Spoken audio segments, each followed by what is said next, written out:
October is right around the corner, and it can be an extremely effective time to hunt whitetails. I feel like it definitely gets a bad rap. You know, certain times of year, everybody talks about the October lull, and a lot of seasons like Iowa, for example, don't even open until October 1st. Fortunately for us in Missouri, we open September 15th, so we get a little earlier start, but really there's just, you know, a handful of things and factors that I kind of key in on in October to be successful. You know, one of those things is running trail cameras. Trail cameras have absolutely changed the landscape as far as how we hunt, and have just, I mean, just made things so much different. We're able to, you know, what once was running, you know, old school cell camera or trail cameras that only took pictures on film, to then the evolution of digital cameras, being able to take as many pictures as you want, essentially, as long as you had good batteries. And then now cellular trail cameras, you know, in Missouri and a lot of the Midwestern states are legal, and it's just changed the way that we hunt and the information that's kind of available at our fingertips. And so it just made us better hunters, made us more efficient, more effective, and helps us keep tabs on things, because as things shift from September to October, deer are constantly, you know, making changes. Their patterns are evolving, and they're doing different things depending on the food source, depending on, you know, the weather and all of those things. And so monitoring those trail cameras, having cell cameras literally send photos right to your phone without having to go in and disturb areas, is a huge way to, you know, prepare to be successful in the whitetail woods. And so running trail cameras is huge. But beyond that, food sources.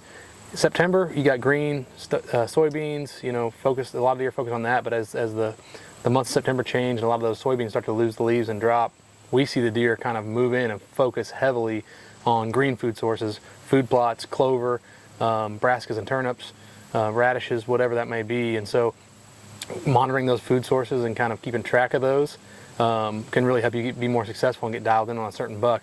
Particular farms, you know, heavy, big oak, you know, flats that may be dropping acorns, that can be a huge thing. And deer absolutely love acorns. We hate them because they're just, you know, horribly unnutritious for the deer. They're not great for the deer, but man, they just really hammer those acorns. And so, you know, finding those food sources that the deer prefer any time of year, but especially in October, is going to be the difference in success and failure. And so, beyond the food source side of things, really the weather systems can be a huge factor, and that goes along with any time of the year as well. But I see it in October more than ever before, or more than any other time. It seems like those October cold fronts can be extremely deadly for mature deer. When that cold fronts hits, the weather snaps and changes. You can just see a lot of different deer movement, and those big bucks are on their feet, usually in daylight with their guard down, not nearly as cautious as they are other times throughout the year. And so usually in those situations, we're hunting evenings on food sources. You know, as things transition to later in the month, we may hunt more in the mornings. Or if you have an oak flat that's well off a destination source, you might hunt that in the morning. But really, we're primarily in the first couple weeks of October focusing mainly on hunting the evenings. As the month changes, though, I think like October overall is probably the most diverse month for a whitetail.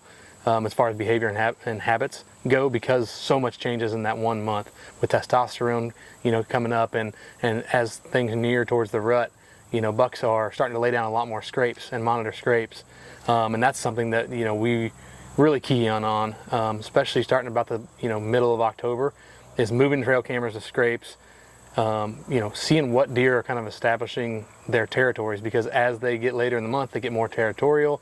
They start running off other bucks, and they kind of set up shop and don't allow other deer to get in the area without kind of pushing them off. And so scrapes are awesome. They're exciting to run trail cameras on, of course, because the videos are I do a lot on video, but the pictures and images and video are all primarily of bucks. You know, you get very few doe pictures, and so it's a great way to see what, you know, bucks are using, what area, what their kind of habits are, what their patterns are, and you can catch them a lot of times up checking those scrapes in daylight. So scrapes are huge. That third week, man, they're even all the way, you know, to November. But you know, one other tactic that I really focus on, and I personally like to hunt a lot with the decoy, is and it's a buck decoy, utilizing buck decoy as they get more territorial and they start to get more aggressive towards other bucks.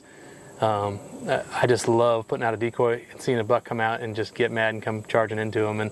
And it could be a great way to cover a lot of area, so to speak. So like a lot of times when we're decoying, I will use a decoy in a spot where I would maybe not hunt otherwise, like big visibility areas, you know, maybe like more of a vantage point type stand where, you know, likely a deer isn't going to come super close by, but with the buck decoy and the visibility, if you can see a deer, you know, get his attention, call to him. You know, as the month of October goes on, they're going to be grunting more, sparring, some more even serious, you know, fighting and rattling. And so calling and decoying can be an extremely not only effective technique, but also a super fun technique. So those are really my top 5 kind of tactics that I rely on heavily during the month of October.